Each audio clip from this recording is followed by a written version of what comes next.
Hi, welcome. This video has been a absolute eon in the making because I was originally going to try and do this ages ago. We had some issues. You remember last time, maybe last year, I did a roundup of the goodies that I picked up at the London Film and Comic Con 2023. Went again this year, 2024, and thought I will do another little wrap up of what I did and what I got and what I managed to find. And that was in July. As you can tell,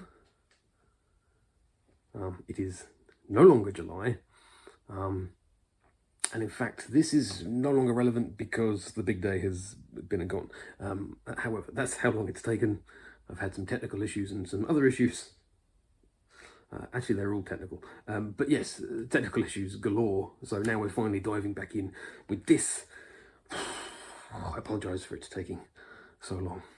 Okay, we'll see how far we get as well with this before something else happens. Okay, so once again, me and my best mate were at the Comic Con, London Film and Comic Con this year. And it was a little bit interesting, a bit flip from last year, in that last year was all about Matt Smith and getting his autograph in my Terminator Genesis book. And I talked about last time the Diamond Pass. If you get the Diamond Pass, you basically get first dibs to line up and wait for your autograph, and everyone else has to wait for all of those Diamond Pass members, or as much as they can, to be done before you can go along. So it was just a whole day of back and forth, Diamond Pass, Diamond Pass, Diamond Pass, Diamond Pass. And it's a little bit, it takes up a big chunk of the day. Plus you have to save a good chunk of your budget for the autograph. And that sort of cuts down on the things you're able to buy later on. This year was a complete 180 from that. Hurrah! Instead, it was my mate who wanted to see the guy from Angel. I forget his name. I want to say David Borneo.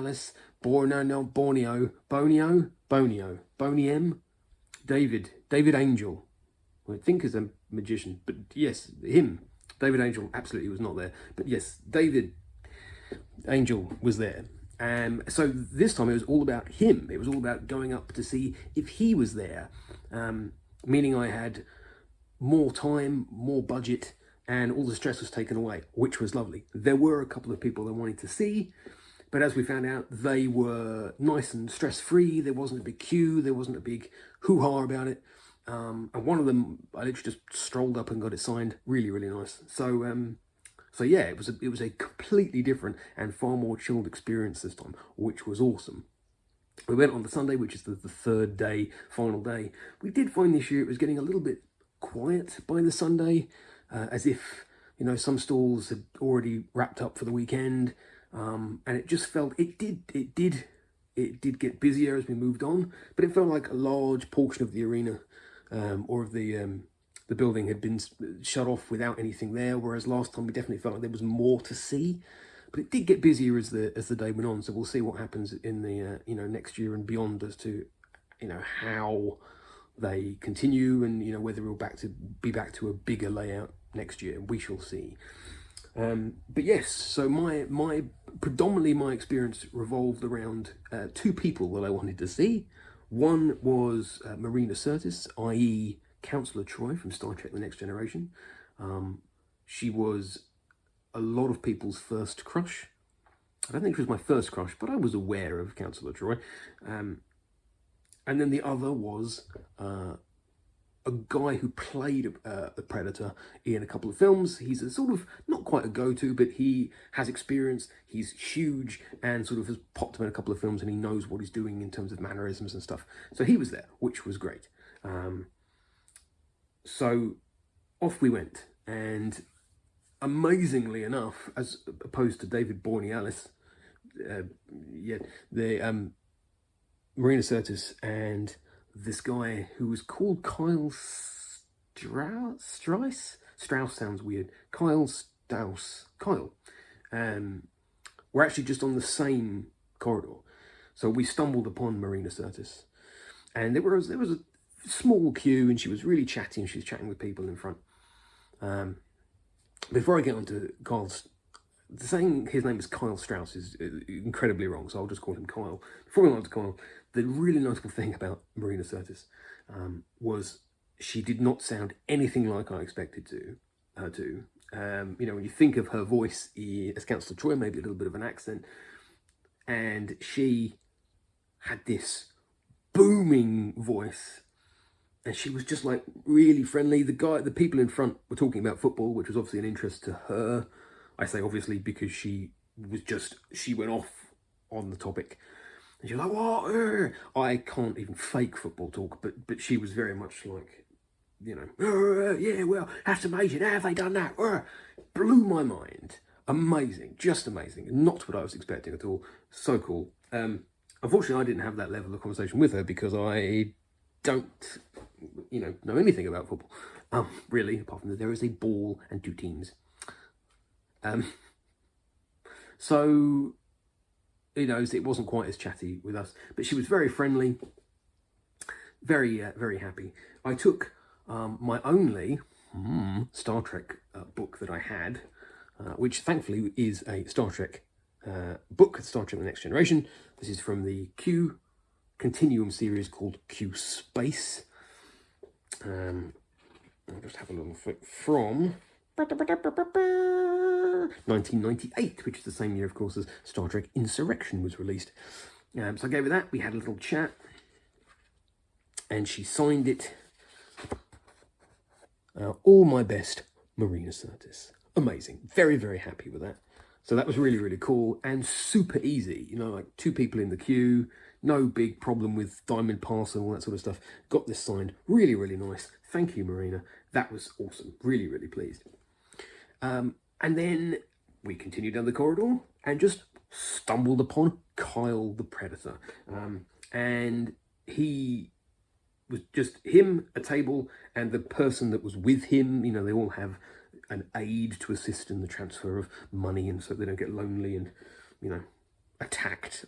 I don't know what those people would do, but yeah, sure. And it was really, really lovely. He was just sitting there by himself. Over I went. I had a Predator t-shirt on. There are a couple of things. He was in The Predator in 2018. He was also in Prey in when was that? 22? 23? I've got a couple of Predator bits. I've got this behemoth, The Art of Making the Film, which is a stunning book, but very thick to take along to a convention when you have to have it in your backpack for the whole day. So I went for my alternative option, which was this, far lighter. This is the Predator, what we in the old days would call an annual, but this is effectively the official movie special. Really, really nice. And he was super nice. And he took so much time to do his autograph, which I really appreciated. When I saw David Angel doing his, he was like, and you know, nothing against him. It was just there were a lot of people and he had to get through it. The plus side of seeing this gentleman is that I was the only one, and he was having a chat, and he took a lot of time, and he seemed to be just very excited by the whole concept. So we had this amused me a little bit, but yeah, really nice, really sweet guy. What was funny with this was he asked about my name. I said Matt with one T. And he then proceeded to write that. And I think it was just, you know, you get carried away when you're writing the word Matt. I understand. It was fine. But really, really sweet. The only thing that I found kind of interesting with this interaction was the person with him seemed to be in a world of her own. Because normally, you know, you deal with them for the money, you get that done, and then you turn to the person you're getting the autograph from. And she was just not doing anything. He was chatting to me. And I was sort of like, okay, you're going to get my money, or what's going to happen here? Because at this point, I'll get an autograph for free, which may be good. But then, it was just an awkward interaction. She took so long to sort of click in on what she was meant to be doing. But it's fine. It was a very, very small gripe. So yeah, I got these awesome autographs within like 30 seconds of each other. And then proceeded to leave. Not the convention, just the table. Walked off, and I was like, that's me done. Woohoo! Such a different experience to last year. So, then it was all about, I mean, we still had to do the back and forth because of David Angel, But that was fine. I could had a bit more sort of money to play with, and I had a bit more freedom to wander around. So yeah, a bit of a different experience overall. Okay, so I'm going to dive in just pretty briefly with some of the pickups that I got. Yeah, some I'm really chuffed with, and some of these have been sitting here waiting for me to do the video, like just sitting there in the original bag. It's been months. It's ridiculous, but okay, we're getting on with it now. Okay, the first thing I'll say is, as I said, that was my only Star Trek book that I had there. And then I found this little beauty. This pulled me in predominantly. I mean, I saw the fact that it's a Star Trek novel, and I was like, ooh, Star Trek. I only have one of those. I'll get this one. Equally, the thing that struck me was it's called Time Trap. Anything to do with time travel, which this is. A freak accident hurls Captain Kirk 100 years into the future. Very exciting. Not canon in any way, I wouldn't have thought. But yes, this was really exciting to me because it's Star Trek and it's time travel. Easy. This is book 11 in the series that have been running for not long at all, about a year at this point. They churned out 11 books in a year. This came out in 1988, just after Next Generation had begun broadcasting. The first book was called Chain of Attack by Jean DeWeese. And the weird thing with that was Chain of Attack was actually a sequel to another book, which was called Abode. That's annoying. Abode of something. Abode. And that only came out in 1987. He then wrote a sequel. There was a sequel to that, which was Chain of Attack book, which became book 1 in this series. And then there was a third book, which completed this loose trilogy. And then in the middle of that, or around that, you also had these books, which went 2, 3, 4, 5, 6, 7, 8, 9, 10, 11. And then in the front here, it promises 2 more books, The Vulcan Academy Murders and The 3-Minute Universe, which are advertised as coming soon. I assume they released, I'm not entirely sure. Also, what's notable about this is we're starting to get Star Trek Next Generation tie-in novels, including Encounter at Farpoint, which had already been released, which I assume was just an adaptation of the original script, the very first episode of Next Generation, and coming soon was Ghost Ship. So there's a couple more novels listed in here, but yeah, really, really interesting. I don't know where this sits continuity-wise, because as I said, when this was released, the big Star Trek thing was Next Generation. And these are obviously all about the original series with Captain Kirk there. But yes, book 11 from 1988 called Time Trap. Very, very cool. So now that counts as 2 Star Trek books. 2 Star Trek books in my pantheon. There was one other book that I saw, kind of, which I had to get, which is this one.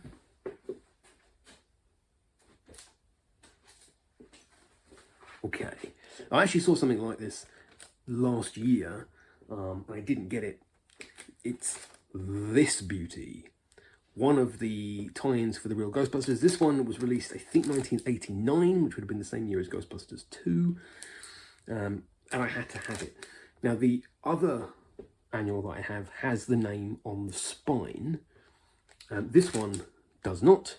And I think that was one of the reasons I didn't get it last year. Or I think there are a few of them that have a blank spine, because it's nice to see what it is. But this year I was like, no, can't. It's popped up again. I'm going to get it. So yeah, really, really lovely. Look at that artwork. Beautiful. I actually took it out of this plastic sheet to look at the year of release for this, and then realised that I hadn't actually opened it since I bought it. And then when I was trying to stuff it back in, I ripped it open. Hooray! So that will probably just be open and on the shelf. But yeah, really, really cool.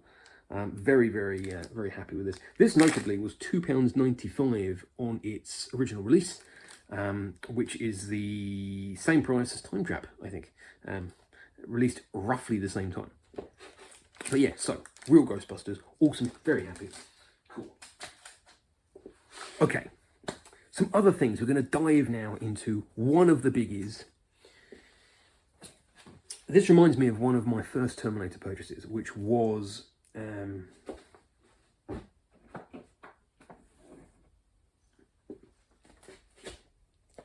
this.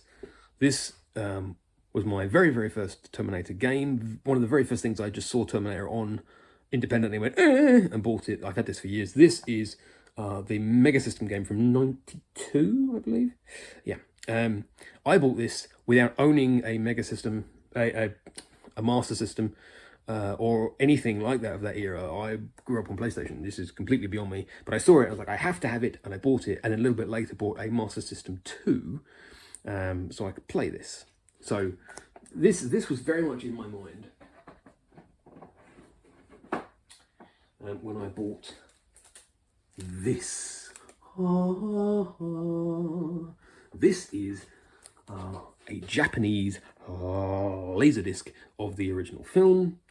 I don't read Japanese, but this may have been an original release. I can't remember when laserdisc came out. But yeah, Japanese stuff like this generally looks awesome. I've got a couple of Japanese prints, movie posters, Back to the Future, I think, which look amazing. So I had to get this. Super awesome. Do I own a Laserdisc player? No! It's as much the same boat as the Master System all those years ago. But yeah, I could not turn this down. I had to get this. So this was super, super cool. My very first Laserdisc. Hurrah! And it's this one. It looks beautiful. I definitely want a Laserdisc in the future. And now I can kind of justify it. Hooray! So yeah, this was awesome. Very, very pleased with that. Okay. Moving on.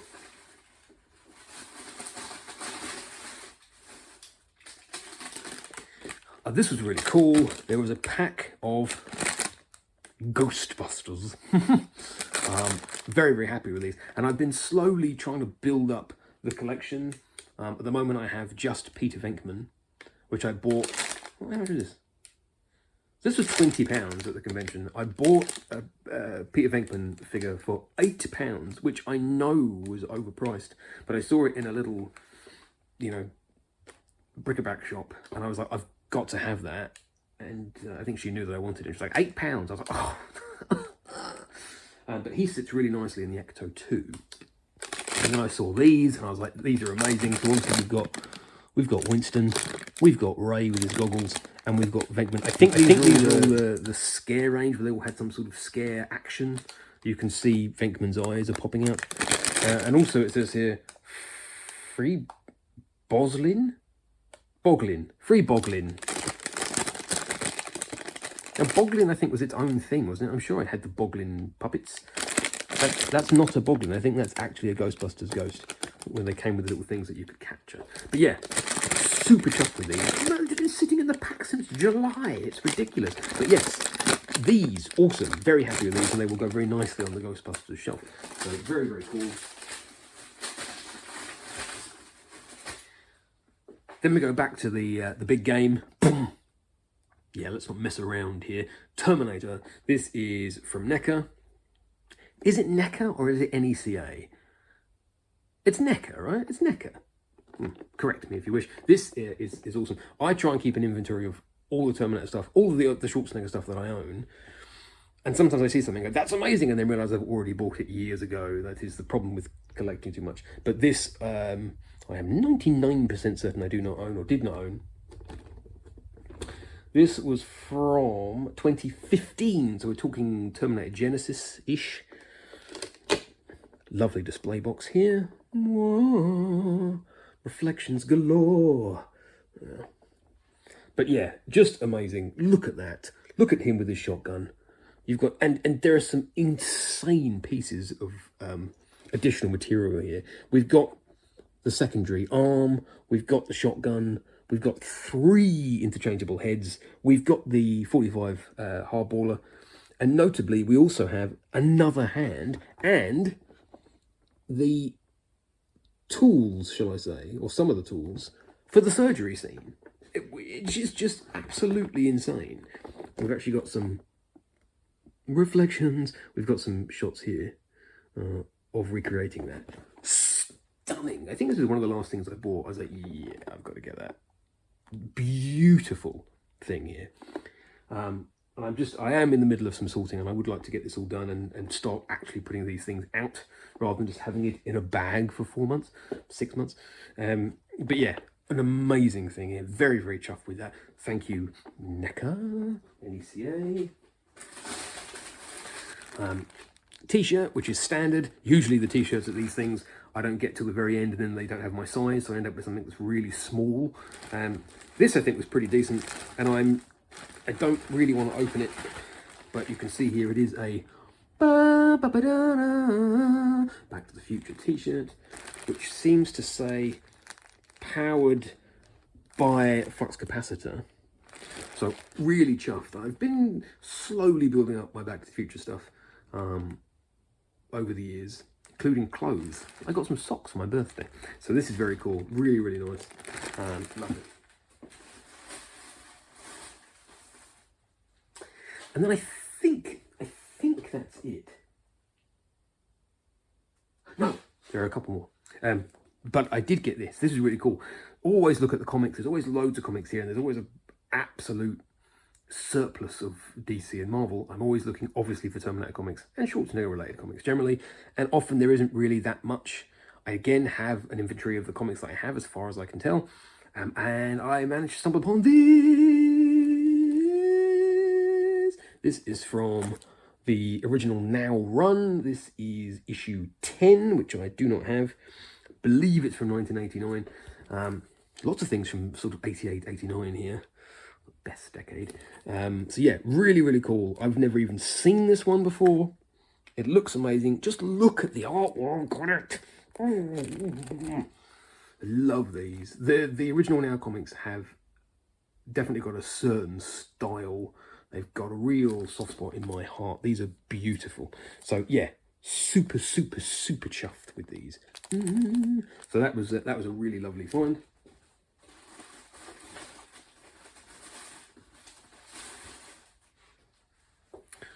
Okay, and then I ended up finding 2 Funko Pops, which I was really chuffed with, because the Funko Pops, you know, I've found occasional Schwarzenegger ones. They're actually not that common. Had some for Dark Fate. We had some, you know, the Rev 9. We've had Conan. There have been a couple of other bits and pieces. As you can see here, I did actually get some for my birthday, which is really nice, including the Skeleton / and Axel, who's there. And I got a Cactus Jack, my favourite wrestler of all time, from my favourite match of all time, Royal Rumble 2000. And on top, of course, is Joey. I'm wearing everything you own. Could I be wearing any more clothes? That's it. That's the quote I wanted. Sitting there perched on top. That was for Christmas. Awesome, awesome. So we actually got some really lovely ones. At the convention was no different. I actually managed to find some here.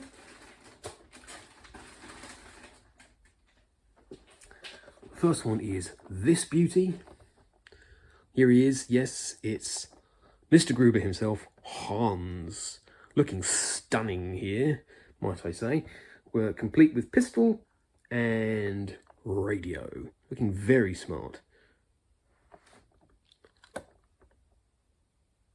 Not sure. Not sure if I'm handsy. That's not what I meant. I meant handsy. But yeah, really lovely. Got to go to Gruber. So super nice. This is from the Pop Movies range. And then there was this one. This was super cool. This is one I wanted before. So I've actually got a couple of, as I said, Dark Fate. Quite a few Dark Fate Funko Pops. We've got Rev 9s. We've got Carl. And we've got Sarah. I've actually got 2 Sarah Connors, I think. One is in the box, one isn't. And then there's this one. This is the one that I had my eye on before. I finally managed to get it here. Now, if you remember, the normal Sarah Connor figure, it's actually on the back here, has her shotgun. This is the special edition. This was a limited chase edition. And we have, reflections. We have the mobile phone and the crisp packet. Yes. Crisps. Chips. I really like potato chips. So this is awesome. This is a lovely little kind of special edition version of Sarah Connor. Really, really nice. Potato chip bag and the mobile phone. Yeah, this is awesome. I was super, super chuffed to get this and finally get it. With the spare cash I had from not seeing some super mega stuff. So yeah, so there we are. I